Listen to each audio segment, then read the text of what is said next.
हमारे इस YouTube channel के सेगमेंट फास्ट न्यूज में आप तमाम का इस्तकबाल है। इस वीडियो में आप देख सकते हैं कमेंटों में बहुत ज्यादा खबरें। तो आइए शुरू करते हैं वीडियो को और देखते हैं आज की ताजा तरीन खबरें। बीवी ने अपनी मां के साथ मिलकर शौहर का बेदर्दी से कत्ल कर दिया। बात बात पर शक करने वाले शौहर का बीवी ने अपनी मां के साथ मिलकर इंतहाई बेदर्दी से कत्ल कर दिया। यह अफसोसनाक वाकया तेलंगाना के जगत्याल जिले के निरला गांव में पेश आया। तफसीलात के मुताबिक निरला गांव से ताल्लुक रखने वाला 40 साल मानिकम की शादी 38 साल जमुना से 15 साल पहले हुई थी। इस जोड़े को 2 औलादे भी हैं, लेकिन मानिकम अपनी बीवी पर बात बात पर शक करता था, जिससे तंग आकर जमुना अपनी मां के घर आ गई। इतवार की रात मानिकम अपने ससुराल आया था। रात में सोने के बाद जमुना ने अपनी मां के साथ मिलकर शौहर मानिकम पर लाठियों से सर और जिस्म के दीगर हिस्सों पर अंधाधुन मारा पीटा। जख्मों की ताप ना लाते हुए जाए वकू पर ही मानिकम की मौत हो गई। मतूफी के वालिद भूमिया की शिकायत के मुताबिक मुकदमा दर्ज करके तफ्तीश शुरू कर दी गई। असेंबली के मानसून सेशन का आइंदा महीने इनेकाद मुमकिन। तेलंगाना कानून साज असेंबली का मानसून सेशन तवक्को है कि अगस्त के दूसरे हफ्ते में मुनक्किद होगा। दस्तूरी उसूल के तहत हुकूमत ने मानसून सेशन के इनेकाद का फैसला किया है। हालांकि हुकूमत असेंबली में किसी नए बिल को पेश करने का इरादा नहीं रखती। बताया जाता है कि सरकारी बिल्स की मंजूरी के मसले पर गवर्नर डॉक्टर टी सविंदराराजन से हालिया अरसे में तलख तजर्बे के बाद हुकूमत ने मानसून सेशन को सरकारी बिल्स के बगैर मुनक्किद करने का फैसला किया है। जराये ने बताया कि नए बिल्स के बजाय बास मौजूदा कवानीन में तरमीम के लिए तरमीमी बिल पेश किए जाएंगे। असेंबली का बजट सेशन जारिया साल फरवरी में मुनक्किद हुआ था। दस्तूरी उसूल के तहत 6 महीने में एक मरतबा असेंबली का इजलास जरूरी है। बताया जाता है कि हुकूमत नए स्पोर्ट्स पॉलिसी को मुतारिफ करने का मंसूबा रखती है। असेंबली इलेक्शंस में कद्दावर सियासी कायदीन का सहारा, सियासी पार्टियों की खिस्मत आजमाई। तेलंगाना असेंबली इलेक्शन में सियासी जमातें नए चेहरों के साथ इंतखाबात में हिस्सा लेने के बजाय तजर्बेकार और मारूफ सियासतदानों को मैदान में उतारने की मनसूबाबंदी कर रही है। रियासत तेलंगाना के असेंबली इलेक्शन में अब तक 3 रुखी मुकाबले के इम्कान जाहिर किए जा रहे थे, लेकिन अब रियासत में कांग्रेस और भारत राष्ट्र समिति के दरमियान डायरेक्ट मुकाबले के हालात पैदा हो चुके हैं। लेकिन इसके बावजूद भारतीय जनता पार्टी मैदान में बरकरार रहने का दावा कर रही है, जबकि भारत राष्ट्र समिति अपने उम्मीदवारों को खतियत देते हुए इसका ऐलान करने के बजाय कांग्रेस के उम्मीदवारों की फहरिस्त के ऐलान का इंतजार कर रही है। और कहा जा रहा है कि रियासत में कांग्रेस की फहरिस्त के ऐलान के बाद ही भारत राष्ट्र समिति अपने कायदीन के हमरा कतई मुशावरत करते हुए उम्मीदवार का ऐलान करेगी। बीआरएस और कांग्रेस के दरमियान जारी सरसाकशी को देखते हुए भारतीय जनता पार्टी भी पुरुम्मीद हो रही है और कहा जा रहा है कि दोनों सियासी जमातों में अगर तजर्बेकार कद्दावर सियासी कायदीन को टिकट नहीं दिया जाता है तो वो अपनी वफादारियां तब्दील कर सकते हैं। इसीलिए बेशतर तमाम सियासी जमातें उम्मीदवारों के ऐलान के बजाय नाराज कायदीन और सरकर्दा कायदीन की अपनी पार्टी में शमूलियत के मुताल्लिक गौर कर रही हैं। बोनाल फेस्टिवल के लिए ना बुलाने पर गवर्नर की हुकूमत पर तनकीद। गवर्नर डॉक्टर तमिलिसाई सविंदराराजन ने बोनाल फेस्टिवल तकारीब के लिए मदु ना करने पर बीआरएस हुकूमत पर शदीद तनकीद की। उन्होंने पुराने शहर के लाल दरवाजे की मंदिर में पूजा की। इस मौके पर गवर्नर ने बोनाल त्यौहार के लिए हुकूमत से दावतनामा ना मिलने पर नाराजगी का इजहार किया और कहा कि ये उनके लिए नया नहीं है, ऐसा कुछ अरसे से हो रहा है। हुकूमत से दावतनामा मिले या ना मिले मैं खुश हूँ, क्योंकि तेलंगाना के अवाम मेरे अरकान खानदान की तरह हैं। अपोजिशन इजलास में बीआरएस और मजलिस को मदु करने का सवाल ही नहीं, रेवंत रेड्डी ने कहा। सदर प्रदेश कांग्रेस रेवंत रेड्डी ने कहा कि एनडीए की हलीफ और बाहर से तायद करने वाली जमातों को बेंगलुरु के अपोजिशन इजलास में मदु करने का सवाल ही पैदा नहीं होता। मीडिया के नुमाइंदों से बातचीत करते हुए रेवंत रेड्डी ने अपोजिशन इजलास में मजलिस इत्तेहादुल मुस्लिमीन और बीआरएस को मदु ना करने से मुताल्लिक सदर मजलिस असद अवैसी की शिकायत पर तबसरा करते हुए कहा कि एनडीए के साथ हुकूमत में शामिल जमातों और बाहर से तायद करने वालों के लिए अपोजिशन के प्लेटफॉर्म पर कोई जगह नहीं है। उन्होंने कहा कि मजलिस दरअसल बीजेपी की बी टीम है, जबकि बीआरएस इसकी मुसल्लमा पार्टनर है। पार्लियामेंट में मुखालिफ किसान बिल, जीएसटी, नोटबंदी, दफा 370 की बर्खास्तगी और तलाक़े सलासा के मसले पर बीआरएस ने बीजेपी के हक में न सिर्फ तायद की थी बल्कि पार्लियामेंट में वोट दिया था। इस तरह बीआरएस बीजेपी ज़ेर क़यादत एनडीए की पार्टनर है। रेवंत रेड्डी ने कहा कि मजलिस छुपा रुस्तम है और उनको कामयाब बनाने के लिए कोशिश कर रही है, लिहाजा मजलिस और बीआरएस को अपोजिशन के इजलास में बुलाने का सवाल ही पैदा नहीं होता। राहुल गांधी ने खम्मम में वाजे कर दिया कि इन दोनों पार्टियों को अपोजिशन के इजलास में मदु नहीं किया जाएगा। रेवंत रेड्डी ने वाजे कर दिया कि मौजूदा मौक़िफ़ में कोई तब्दीली नहीं होगी। तेलंगाना में टीचर्स तंजीमों के एहतजाज का ऐलान, नए पीआरसी की तश्कील और पहली तारीख को तनख्वाहें अदा करने का मुतालबा भी शामिल। तेलंगाना में टीचर्स की मुख्तलिफ तंजीमों ने नए पीआरसी की तश्कील का मुतालबा करते हुए मरहलेवारी तौर पर तवील मुद्दती एहतजाज का ऐलान किया है। 18 और 19 जुलाई को बाइक रैली निकाली जाएगी। 12 अगस्त को रियासत के तमाम डिस्ट्रिक्ट हेडक्वार्टर्स में रैलियां निकाली जाएंगी और एहतजाजी धरने मुनज़्ज़म किए जाएंगे। 1 सितंबर को चलो हैदराबाद प्रोग्राम मुनज़्ज़म किया जाएगा। तेलंगाना यूटीएफ के दफ्तर में टीचर्स की मुख्तलिफ तंजीमों की स्टीयरिंग कमेटी के कायदीन ने मीडिया से बात करते हुए ये बात बताई। उन्होंने मुतालबा किया है कि हर महीने की पहली तारीख को तनख्वाहें अदा किया जाए और दिगर ज़ेर इल्तवा मुतालिबात भी हल किए जाएं।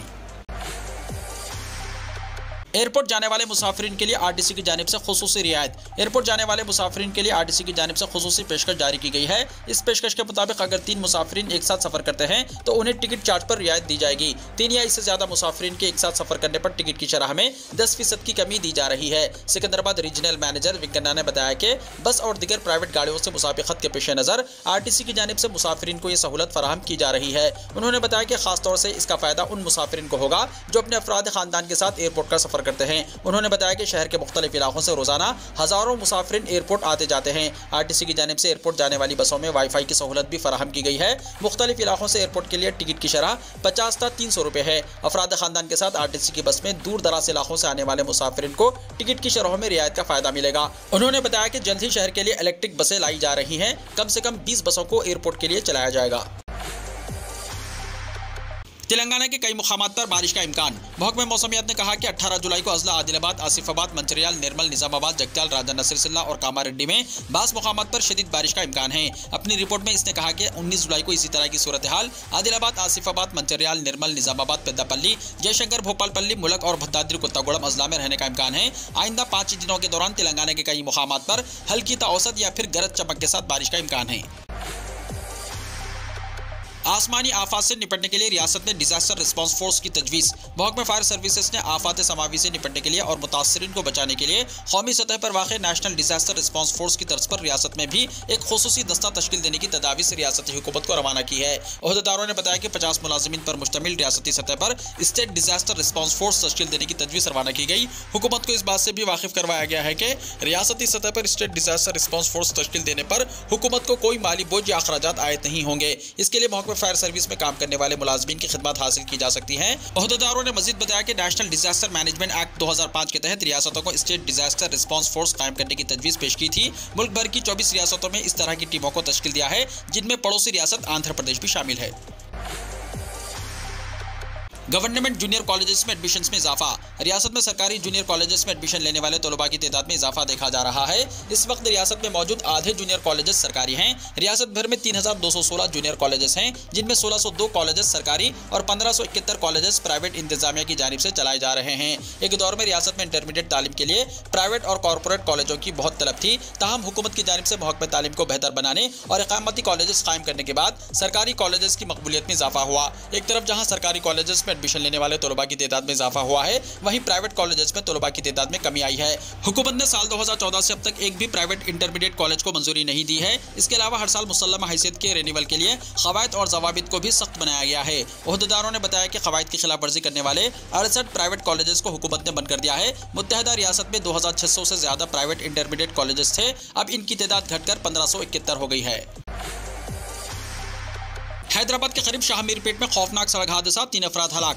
हैदराबाद के करीब Shah Meerpet outer ring road पर पेश आए खौफनाक सड़क हादसे में 3 अफराद हलाक हो गए। यह हादसा शाह मीरपेट की आउटर रिंग रोड पर लिनो रिजॉर्ट के करीब पेश आया। पुलिस के मुताबिक मेडचल से केसरा की सिमत जाने वाली लारी के ड्राइवर ने इसका तवाजुन खो दिया, जिसके नतीजे में इस लारी ने डिवाइडर पर से दूसरी सिमत आने वाली बोलेरो कार और टाटा इस गाड़ी को टक्कर दे दी। हादसा इतना शदीद था कि 3 अफराद मौके पर ही हलाक हो गए। बोलेरो कार में इस हादसे के वक्त 3 अफराद सवार थे, जिनमें 2 अफराद मौके पर ही हलाक हो गए, जबकि एक शख्स शदीद जख्मी हो गया। लारी में हादसे के वक्त 2 अफराद सवार थे, जिनमें से एक शख्स हलाक हो गया, जबकि दूसरा शदीद जख्मी हो गया। मुकामी अफराद की इत्तला पर पुलिस वहां पहुंची, जिसने एक मामला दर्ज करके जख्मियों को इलाज के लिए फौरी तौर पर अस्पताल मुंतकिल कर दिया। इस हादसे में कार और टाटा इस गाड़ी को शदीद नुकसान पहुंचा। हादसे का मंजर दिलखराश मंजर पेश कर रहा था। भोपाल से दिल्ली के हजरत निजामुद्दीन जाने वाली वंदे भारत ट्रेन में आग लगने का वाकया। मध्य प्रदेश के करवाई केथुरा रेलवे स्टेशन पर भोपाल से दिल्ली के हजरत निजामुद्दीन टर्मिनल जाने वाली वंदे भारत एक्सप्रेस ट्रेन के एक डब्बे में पीर को आग लग गई। ताहम इस वाकये में किसी के जख्मी होने की इत्तला नहीं है। पीर की सुबह पेश आए इस वाकये के बाद ट्रेन में सवार मुसाफिरीन फौरी तौर पर ट्रेन से उतर गए और रेलवे हुक्काम को इसकी इत्तला दी और रेलवे हुक्काम ने फायर ब्रिगेड के अमले के ताउन से आग पर काबू पा लिया। सड़क पर जुमे की नमाज पढ़े जाने की वीडियो वायरल, 25 लोगों के खिलाफ एफआईआर दर्ज, इमाम मस्जिद गिरफ्तार। उत्तर प्रदेश के मुजफ्फरनगर में मुबैना तौर पर सड़क पर नमाज पढ़े जाने की वीडियो गुज़िश्ता रोज तेजी के साथ सोशल मीडिया पर वायरल हुई थी, जिसके खिलाफ पुलिस ने सख्त कार्रवाई की है।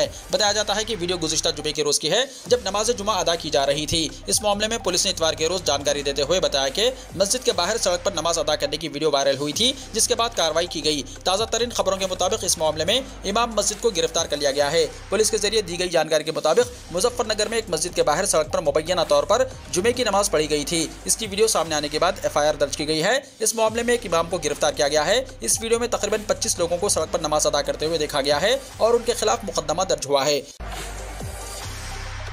हिमाचल प्रदेश के कल्लू में फिर फटा बादल, 9 गाड़ियां बह गई, 1 शख्स की मौत और 3 जख्मी। हिमाचल प्रदेश के कल्लू जिले में एक बार फिर मौसलाधार बारिश ने तबाही मचा दी है। कल्लू के सियोबाग और काइस में बादल फटा है। बादल फटने से यहां सैलाब आ गया और सैलाब में बह जाने से 1 शख्स की मौत हो गई जबकि 3 जख्मी हो गए। ये वाकया कल रात पेश आया।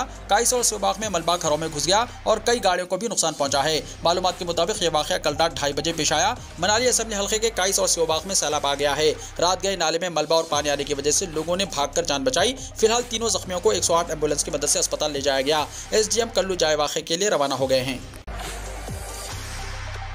अपोजिशन पार्टियों की मीटिंग को लेकर कर्नाटका में सरगर्मियां तेज। खड़गे और सोनिया गांधी का बेंगलुरु एयरपोर्ट पर शानदार इस्तकबाल। लोकसभा इलेक्शन 2024 को लेकर अपोजिशन इत्तेहाद कायम करने की कोशिशें लगातार जारी हैं। इस ताल्लुक से आज और कल यानी 17 और 18 जुलाई का दिन इंतहाई अहम तस्वुर किया जा रहा है। कर्नाटका के शहर बेंगलुरु में आज अपोजिशन पार्टियों के सरकर्दा लीडरान जमा हो रहे हैं, जहां सभी संजीदगी के साथ एक मजबूत इत्तेहाद कायम करने का खाका तैयार करेंगे। बेंगलुरु में अपोजिशन पार्टियों की ऑफिशियल मीटिंग 18 जुलाई को होगी, लेकिन आज भी अपोजिशन पार्टी लीडरान की मुलाकात तय है। बिहार की राजधानी पटना में अपोजिशन इत्तेहाद को लेकर जो पहली मीटिंग हुई थी, इस मीटिंग को बेंगलुरु में आगे बढ़ाया जाएगा और कोशिश होगी कि सभी अपोजिशन पार्टियां आपसी इख्तलाफात को पसे पुश्त डालकर बीजेपी क़यादत वाले इत्तेहाद को आइंदा आम इंतखाबात में शिकस्त दें। मोदी हुकूमत के खिलाफ एक मजबूत महाज कायम करने में कांग्रेस का किरदार इंतहाई अहम है। यही वजह है कि कांग्रेस हुक्मरान रियासत कर्नाटका में मीटिंग को लेकर पार्टी इंतहाई सरगर्म दिखाई दे रही है। कांग्रेस सदर मल्लिकार्जुन खड़गे, कांग्रेस पार्लिमानी पार्टी की चेयरपर्सन सोनिया गांधी और कांग्रेस के साबिक सदर राहुल गांधी बेंगलुरु पहुंच भी चुके हैं। कांग्रेस के ट्विटर हैंडल से कांग्रेस के इन तीनों अहम लीडरान का HAL एयरपोर्ट पर शानदार इस्तकबाल किए जाने की तस्वीरें पोस्ट की गई हैं। पाकिस्तानी खातून सीमा हैदर को हिरासत में ले लिया गया, घर से उठाकर ले गई यूपी पुलिस की टीम। पाकिस्तानी खातून सीमा हैदर को यूपी पुलिस की टीम ने हिरासत में ले लिया है। इस मामले में सिक्योरिटी एजेंसियों के हरकत में आने के बाद अब यूपी पुलिस की टीम ने सीमा हैदर को नोएडा से हिरासत में ले लिया है। मालूमात के मुताबिक पीर को सादा वर्दी में आई यूपी पुलिस की टीमें सीमा हैदर को घर से लेकर गई। पुलिस एहलकारों ने पहले दोनों तरफ से सड़क को ब्लॉक कर दिया और फिर सीमा हैदर को बाहर लेकर गए। पुलिस सीमा हैदर को कहाँ लेकर गई है इसकी जानकारी नहीं है, लेकिन पूछगुछ के लिए ले जाया गया है। घर के लोग दरवाजा बंद कर चुके हैं। इस वक्त कोई कुछ कहने को तैयार नहीं। दूसरी तरफ बताया जा रहा है कि यूपी की ATS टीम मरकजी इंटेलिजेंस एजेंसियों के साथ तालमेल कर रही है। इसके अलावा सीमा के पाकिस्तान से यूपी आने और इसके राब्ते के बारे में भी तफ्तीश की जा रही है। दिल्ली वालों की फिर बढ़ेगी फिक्र, जमुना में मुसलसल बढ़ रहा है पानी, सैलाब से मजीद बेहाल होगी राजधानी। दिल्ली में जमुना के पानी की सतह एक बार फिर बढ़ने लगी है। पानी की सतह में गुज़िश्ता 2 दिनों से कमी रिकॉर्ड की जा रही थी और ये 205.33 मीटर तक पहुंच गई थी, लेकिन अब इसमें अचानक इजाफा दर्ज किया जा रहा है। इसके बाद राहत और बचाव के कामों में दिक्कत आने का खदशा जाहिर किया जा रहा है। यमुना में सैलाब के बाद दिल्ली के 6 अजला के मुख्तलिफ इलाकों में कई फीट पानी भर जाने के बाद सूरत हाल खराब है। ताहम फौज, बहरिया, NDRF, SDRF और तमाम सरकारी एजेंसियां सूरत हाल से निपटने में मसरूफ हैं, लेकिन अब एक बार फिर पानी की सतह बढ़ने से फिक्र बढ़ती दिखाई दे रही है। सरकारी इदाद-ओ-शुमार के मुताबिक पीर की सुबह जमुना के पानी की सतह कम होकर 205.33 मीटर हो गई थी, लेकिन दोपहर 12 बजे दिल्ली में जमुना के पानी की सतह 205.80 मीटर तक पहुंचने से एक बार फिर सैलाब का खतरा पैदा हो गया है।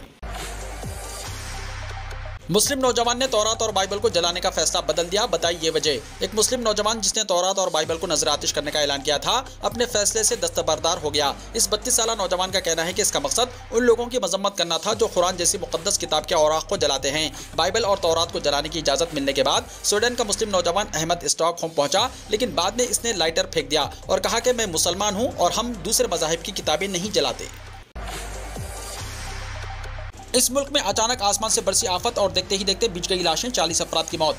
जनूबी कोरिया में पीर को मुसलसल 90 रोज भी शदीद बारिश का कहर जारी है। शदीद बारिश की वजह से तकरीबन 40 अफराद की मौत हो चुकी है। इमदादी कारकुनान लैंडस्लाइडिंग, तबाहशुदा मकानात और मलबे के ढेरों में लोगों को तलाश कर रहे हैं। मुल्क में 9 जुलाई से मुसलसल बारिश हो रही है। शदीद बारिश की वजह से मिट्टी के तोदे गिरने और दीगर वाक़यात में कम अज कम 40 अफराद की मौत हो गई है, 34 जख्मी और 10,000 अफराद अपना घर बार छोड़कर महफूज मुकामात पर जाने पर मजबूर हो गए। बारिश का सबसे ज्यादा असर जनूबी कोरिया के वस्ता और जनूबी इलाकों में हुआ है। गौताखोरों समेत सैकड़ों इमदादी कारकुनान जोंगजू शहर में मलबे से भरी सुरंग में लोगों को तलाश कर रहे हैं। हफ्ते की शाम इस सुरंग में अचानक सैलाबी पानी दाखिल होने से एक बस समेत 15 गाड़ियां फंस गई थी। हुकूमत ने सुरंग में तकरीबन 900 इमदादी कारकुनान को तैनात किया है, जिन्होंने अब तक 13 लाशें निकाली हैं और 9 अफराद को बचाया गया है। इन लोगों का इलाज जारी है। अभी तक ये वाज़ेह नहीं हो सका कि गाड़ियों में कितने अफराद सवार थे।